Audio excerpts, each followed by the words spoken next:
हम लोगों ने लास्ट क्लास में नेशनल इनकम के दो मेथड्स पढ़ लिए थे, एक तो इनकम मेथड और एक्सपेंडिचर मेथड। लास्ट मेथड बचा है वैल्यू एडिड मेथड।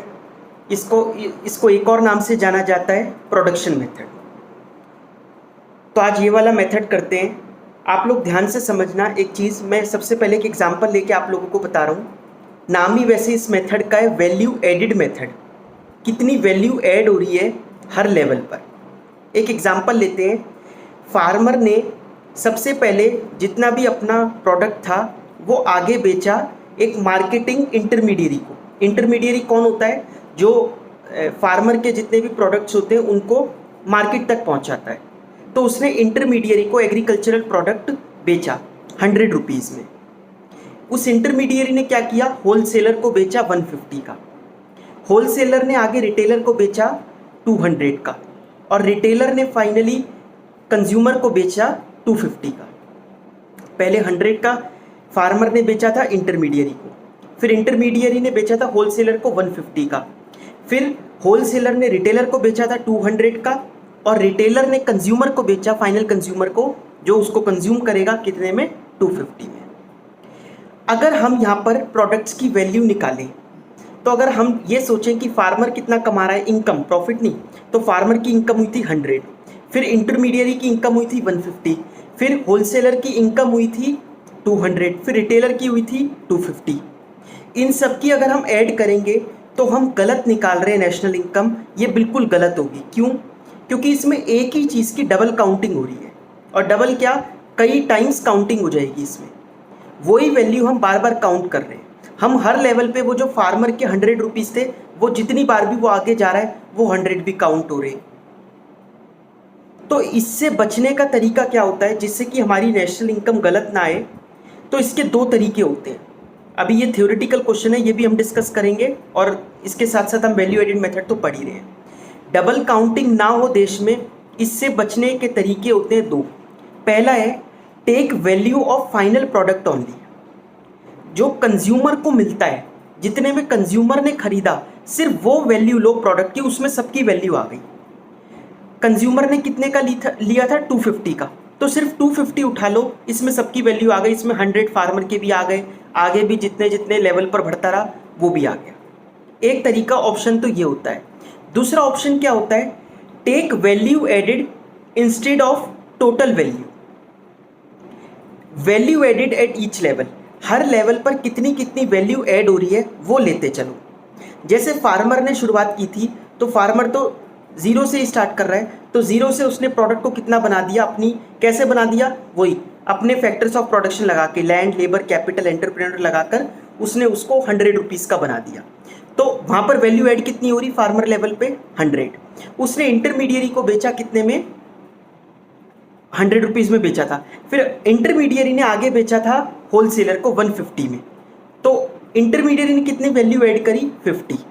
अब अगर आपको ये लग रहा हो कि वैल्यू ऐड उसने क्या की होगी, उसने हो सकता है वही प्रोडक्ट सामने, देखो एग्रीकल्चर प्रोडक्ट में ऐसा रहता है कि कई बार कुछ प्रोसेसिंग भी की जाती है, जैसे पैडी से राइस में कन्वर्ट किया जाता है। कई बार क्या होता है, अगर वही प्रोडक्ट भी आगे जा रहा है तो आप इसको वैल्यू एडिड ही बोलोगे। अगर रेट बढ़ाकर भी दे रहा है सामने वाला, मैंने अगर 70 का खरीदा, मैं उसको 100 का बेच रहा हूँ, तो ये 30 रुपये वैल्यू एडिड ही है। क्योंकि प्रॉफिट जो होता है वो भी तो पार्ट होता है किसका? फैक्टर्स ऑफ प्रोडक्शन को जो रिम्यूनरेशन मिल रही है। फैक्टर्स ऑफ प्रोडक्शन कौन कौन से हैं? Land, labour, capital, entrepreneur. Land पे मिलता है रेंट, लेबर को मिलते हैं वेजेस, कैपिटल पे मिलता है इंटरेस्ट, एंटरप्रेन्योर को मिलता है प्रॉफिट। तो अगर मैंने प्रॉफिट अपना ऐड कर लिया तो वो भी कहलाएगा वैल्यू एडिड ही। समझ में आ गया? तो इस वजह से जब इंटरमीडियरी ने आगे होलसेलर को बेचा 150 का, वहाँ पर वैल्यू ऐड कितनी हुई? 50। पहले हमने 100 लिया था, नेक्स्ट लेवल पे कितनी वैल्यू ऐड करी? 50। फिर उससे अगला 150 से 200 का बिका था, फिर कितनी वैल्यू ऐड हुई? अगेन 50 की। लास्ट में कंज्यूमर को 250 का मिला था, वहाँ कितनी वैल्यू ऐड हुई थी? 50। तो 50 + 50 + 50, और सबसे पहले था 100, ये आ गई 250 वैल्यू। आ रहा है समझ में? तो हम अगर वैल्यू एडिड ले लें इंस्टेड ऑफ ऑल वैल्यूज़, तो भी नेशनल इनकम निकल कर आ जाएगी। या फिर take value of final product only. Final product मतलब जब अल्टीमेटली कंज्यूमर को मिल रहा हो तब वो वाली वैल्यू लो तो भी चलता है। ये दो तरीके होते हैं वैल्यू एडेड निकालने के हमारी कंट्री में, तो इससे क्या होता है, डबल काउंटिंग आउटपुट की नहीं हो पाती। ये थ्योरेटिकल क्वेश्चन है, डिस्कस करेंगे। सबसे पहले अब हम अपने मेथड पर आते हैं। नेशनल इनकम का तीसरा मेथड वैल्यू एडेड मेथड। कितनी वैल्यू ऐड हुई, देखिए इससे क्या निकल के आता है। इनकम मेथड से क्या निकल के आता था, एनडीपीएफसी। एक्सपेंडिचर मेथड से क्या निकल के आता था, जीडीपीएमपी। इससे भी यही निकल के आता है, जीडीपीएमपी, या फिर बोलते हैं जीवीएएमपी। अब चेंज हो गई term, GVAMP, gross value added at market price. ठीक है, जीवीएएमपी या जीडीपीएमपी में क्या फ़र्क है, कोई फ़र्क नहीं है। सिर्फ ये फ़र्क है कि जीवीएएमपी तो एक लेवल पर होगी कि एक एक जो भी सप्लायर होगा उसका अलग अलग निकाला जाएगा, तो वो वैल्यू एडेड कहलाएगी। जब मार्केट का निकालने को कहेगा तो जीडीपीएमपी हो गया। सबकी वैल्यू एडेड ऐड कर दो, मतलब सबकी जीवीएएमपी ऐड कर दो, तो देश की जीडीपीएमपी निकल कर आ गई। समझ में आ गया। तो तीसरे मेथड से क्या निकलता है, जीवीएएमपी या फिर जीडीपीएमपी। फॉर्मूला क्या है, फॉर्मूला है value of output minus intermediate consumption. Value of output minus intermediate consumption. एक एक पे चलते हैं, क्या होते हैं ये दोनों। वैल्यू ऑफ आउटपुट का मतलब क्या होता है, sales plus change in stock, sales plus change in stock. और इंटरमीडिएट कंजम्पशन का मतलब क्या होता है, वही जैसे मैंने कहा था कि इंटरमीडियरी ने आगे बेचा था 150 का, लेकिन उसने 100 का भी तो खरीदा था, तो उसने कितनी वैल्यू ऐड की, सिर्फ 50 की। वही है इंटरमीडिएट कंजम्पशन, मतलब हम कितना खर्चा करके आए हैं पीछे। परचेज ऑफ रॉ मटेरियल्स, जितने भी उसमें लागत लग रही है, रॉ मटेरियल लग रही है, पीछे से जितना भी हमने परचेज किया है वो उसमें से हम उसमें माइनस कर देंगे। तो value of output minus intermediate consumption कहलाता है जीवीएएमपी। अब इंटरमीडिएट कंजम्पशन में हमने बोला वैल्यू ऑफ रॉ मटेरियल्स, मतलब जितने अभी रॉ मटेरियल्स परचेज कर रहे हैं वो आएंगे। लेकिन क्वेश्चन में कई बार मशीन परचेज भी लिखा होता है। अब अगर हमने मशीन परचेज करी तो क्या मशीन उस प्रोडक्ट में लगकर चली जाएगी, मशीन तो हमारे यहाँ ही रहेगी और उसी मशीन से पता नहीं कितने हज़ारों प्रोडक्ट, लाखों प्रोडक्ट बन जाएंगे। तो मशीन की वैल्यू हमें माइनस नहीं करनी होती, मशीन की वैल्यू वैसे भी करोड़्स में, लैक्स में होगी, तो वो प्रोडक्ट की वैल्यू में से माइनस कैसे होगी। तो इस वजह से आप कंफ्यूज मत होना। अगर आपको purchase of machine, purchase of कोई एसेट लिखा है वो माइनस मत करना, वो इंटरमीडिएट कंजम्पशन नहीं कहलाती। इंटरमीडिएट कंजम्पशन का मतलब होता है आप जो प्रोडक्ट बेच रहे हो उसमें आपकी लागत कितनी लगी, आपके रॉ मटेरियल वगैरह कितने लगे, वो माइनस कर दो। समझ में आ रहा है। तो इंटरमीडिएट कंजम्पशन मतलब परचेज ऑफ रॉ मटेरियल्स। दूसरा क्या था, वैल्यू ऑफ आउटपुट। इसका मतलब मैंने आपको बता ही दिया, sales plus change in stock. Change in stock का meaning closing stock minus opening stock. तो इसका मतलब हम यूं कह सकते हैं कि जीवीएमपी का फॉर्मूला है sales plus closing stock minus opening stock minus intermediate consumption. अगर हम उसी फॉर्मूले को एक्सपेंड करते हैं तो आ गया समझ में। अब देखिए सेल्स का मीनिंग क्या होता है। सेल्स मतलब कितना सामान बेचा। सेल्स भी दो तरीके की हो सकती है, एक तो होती है जो हमने अपनी कंट्री में ही बेचा और दूसरा होता है हमने बाहर बेचा। जो हमने विद इन कंट्री बेचा इसको बोला जाता है डोमेस्टिक सेल्स, और जो हमने कंट्री के आउटसाइड बेचा इसको बोला जाता है एक्सपोर्ट्स। ठीक है, तो डोमेस्टिक सेल्स प्लस एक्सपोर्ट अगर हम ये दोनों कर देंगे तो निकल के आ जाएगी टोटल सेल्स। ठीक है, इस बात का ध्यान रखना आप लोग। क्वेश्चन में कई बार सेल गिवन होगी और कंफ्यूज करने के लिए एक्सपोर्ट अलग से गिवन होगा।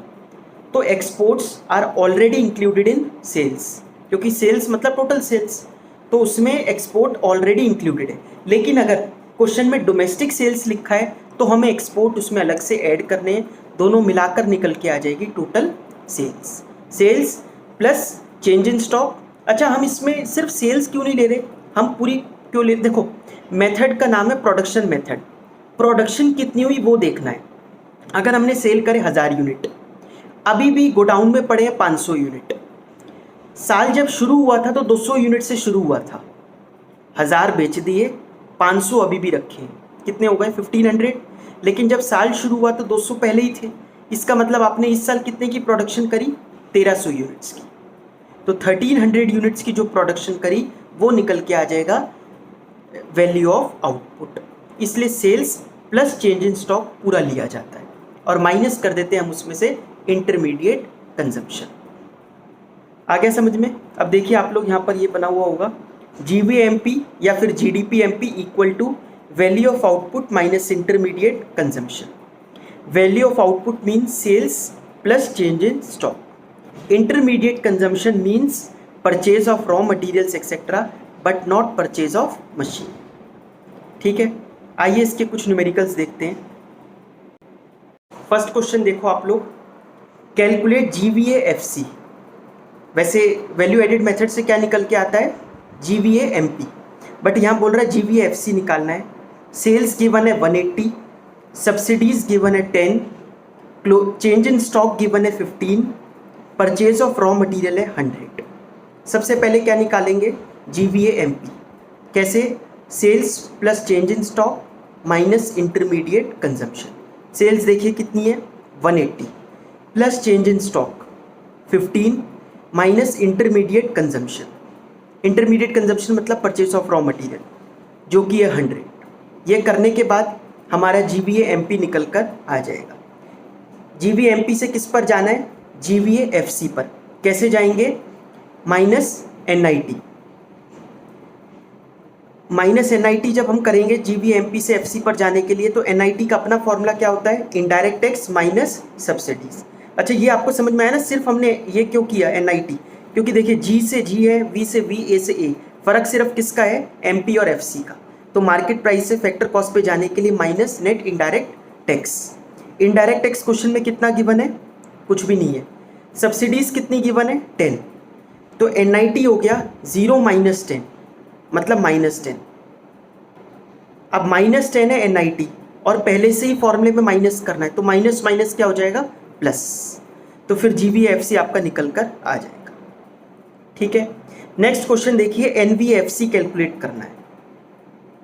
सब्सिडीज दे रखी है 40, सेल्स दे रखी है 800, डेप्रीसिएशन 30, एक्सपोर्ट्स गिवन है 100, change in stock -30, intermediate consumption 500, purchase of machine 200।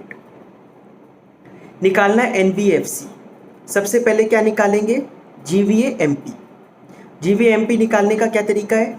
Sales कितनी है? 800। जब हमने सेल्स ले ली तो एक्सपोर्ट इग्नोर कर देना क्योंकि टोटल सेल गिवन है। Exports are already included in sales. Plus change in stock. Change in stock कितना है? -30। फिर माइनस इंटरमीडिएट कंजम्पशन जो कि कितना है? 500। परचेज ऑफ मशीन को इग्नोर कर देना। GVAMP निकल कर आ गया। GVAMP से किस पे जाना है? NVAFC पर। G से N पे जाने के लिए माइनस डेप्रीसिएशन, फिर MP से FC पर जाने के लिए माइनस NIT। डेप्रीसिएशन 30 है, अब माइनस है NIT। NIT कितना है? इसमें इनडायरेक्ट टैक्स नहीं दे रखा, सब्सिडीज दे रखी है तो 0 माइनस 40 तो ये हो गया -40। अब वही माइनस माइनस प्लस हो जाएगा तो +40 हो जाएगा। NVFC हमारा निकल कर आ जाएगा। थर्ड क्वेश्चन में हमें इंटरमीडिएट कंजम्पशन निकालनी है। वैल्यू ऑफ आउटपुट है 200, NVFC 80, GST 15, सब्सिडीज गिवन है 5, डेप्रीसिएशन गिवन है 20। हमें निकालना है GVAMP। वैसे इंटरमीडिएट कंजम्पशन निकालना है इसमें। देखिए इंटरमीडिएट कंजम्पशन तो इन फॉर्मूले के अंदर ही यूज़ होता है। इसका मतलब इक्वेशन पुट कर देंगे फिर जो बैलेंसिंग फिगर निकल के आ जाएगी वो होगी इंटरमीडिएट कंजम्पशन। बट वो इक्वेशन किस में है? GVAMP में। क्वेश्चन में गिवन क्या है? NVFC। सबसे पहला काम तो ये करते हैं, NVFC से क्या निकाल लेते हैं? GVAMP। तो N से G पर जाने के लिए प्लस डेप्रीसिएशन, फिर फैक्टर कॉस्ट से मार्केट प्राइस पे जाने के लिए प्लस NIT। ये करने के बाद GVAMP निकल कर आ गई। ठीक है, अब GVAMP जब आपके पास आई गई इसका अपना फॉर्मूला लगा दो। क्या है? Value of output minus intermediate consumption. ठीक है, इस इक्वेशन में GVAMP आपके पास है ही, वैल्यू ऑफ आउटपुट क्वेश्चन में 200 दे ही रखी है, माइनस इंटरमीडिएट कंजम्पशन है, इधर ले जाकर इंटरमीडिएट कंजम्पशन की वैल्यू निकल कर आ जाएगी। समझ में आ गया? करके ज़रूर देखना ये लोग, आप लोग ये क्वेश्चंस को। नेक्स्ट क्वेश्चन देखो, सेल्स निकालना है। इंटरमीडिएट कंजम्पशन गिवन है 200, NVAFC गिवन है 300, चेंज इन स्टॉक है -60, मशीन गिवन है 300 की, ब्रैकेट में लिखा इसकी लाइफ है 10 ईयर्स, इनडायरेक्ट टैक्स गिवन है 20, इनडायरेक्ट टैक्स कितना गिवन है 20। अच्छा, मशीन की लाइफ दे रखी है 10 ईयर्स की है। आप लोगों ने 11th में डेप्रीसिएशन चैप्टर पढ़ा था, जब लाइफ दे रखी होती है मशीन की तो हम लोग डेप्रीसिएशन कैलकुलेट कर सकते हैं। फॉर्मूला था original cost minus scrap value upon life. Original cost कितनी है मशीन की 300 रुपये की, स्क्रैप वैल्यू कितनी है 0, 300 माइनस 0 अपॉन लाइफ 10, तो डेप्रीसिएशन एवरी ईयर कितने का आ जाएगा 30 रुपीज़ का। तो डेप्रीसिएशन की वैल्यू इसमें निकल कर आ गई 30। अब NVFC गिवन है, उससे पहले आप चले जाइए GVA-MP पर। N से G पर जाने के लिए प्लस डेप्रीसिएशन, फैक्टर कॉस्ट से मार्केट प्राइस पे जाने के लिए प्लस NIT। डेप्रीसिएशन कितना है 30 हमने निकाला ही है। अब NIT का फॉर्मूला क्या होता है, indirect tax minus subsidies. Subsidies question में है नहीं, बट इनडायरेक्ट टैक्स तो दे ही रखा है 20 है। ये करने के बाद हमारा GVA-MP निकल कर आ गया। अब GVA-MP से किस पर जाना है, सेल्स निकालनी है, ठीक है। इसका अपना फॉर्मूला लगा दो GVA-MP का, sales plus change in stock minus intermediate consumption. इस इक्वेशन में GVA-MP अवेलेबल है, सेल्स एज इट इज रख दो, plus change in stock available है -50 है, माइनस इंटरमीडिएट कंजम्पशन अवेलेबल है 200 है।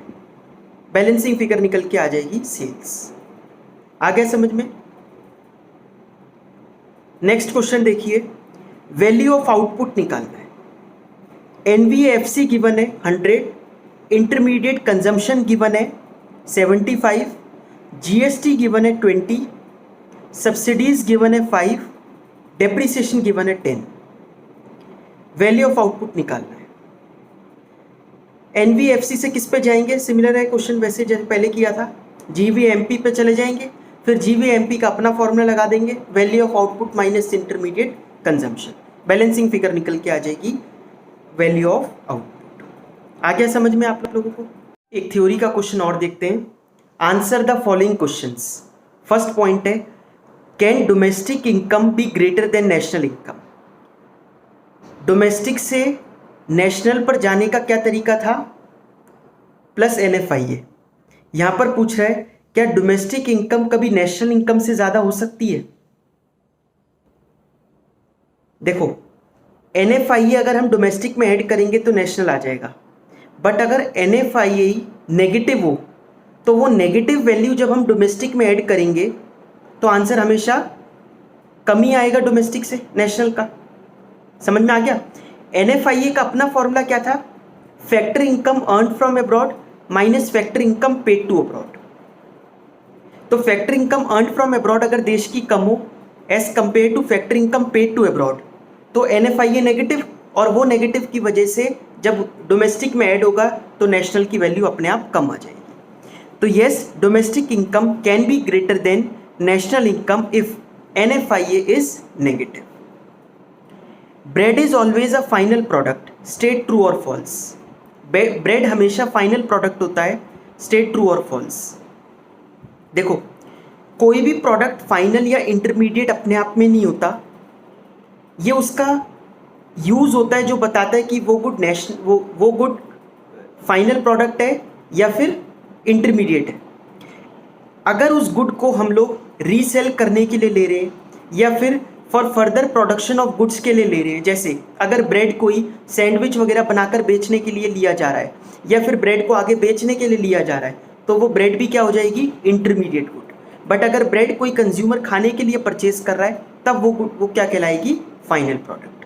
समझ में आ गया। तो it is false because no good is final और intermediate in itself, because it is the purpose which makes the good final or intermediate. If the bread is purchased for consumption, it is final good. However, if it is purchased for reselling, it will be an intermediate good. ठीक है। Next point है, can factor cost be equal to market price? क्या factor cost market price के बराबर हो सकती है? Factor cost से मार्केट प्राइस पर जाने का क्या तरीका है? Plus NIT। अगर NIT जीरो हो जाए, नेट इनडायरेक्ट टैक्स जीरो। अच्छा, नेट इनडायरेक्ट टैक्स जीरो भी दो तरीके होने के, या तो इनडायरेक्ट टैक्स और सब्सिडीज दोनों हो ही ना देश में, ना कोई इनडायरेक्ट टैक्स लग रहा हो ना सब्सिडीज लग रही हो उस प्रोडक्ट पर। दूसरा तरीका क्या है? इनडायरेक्ट टैक्स और सब्सिडीज की वैल्यू एग्जैक्टली इक्वल हो, तो NIT जीरो ही आएगा। तो अगर NIT जीरो है तो फैक्टर कॉस्ट मार्केट प्राइस के बराबर हो जाएगी। समझ में आ गया?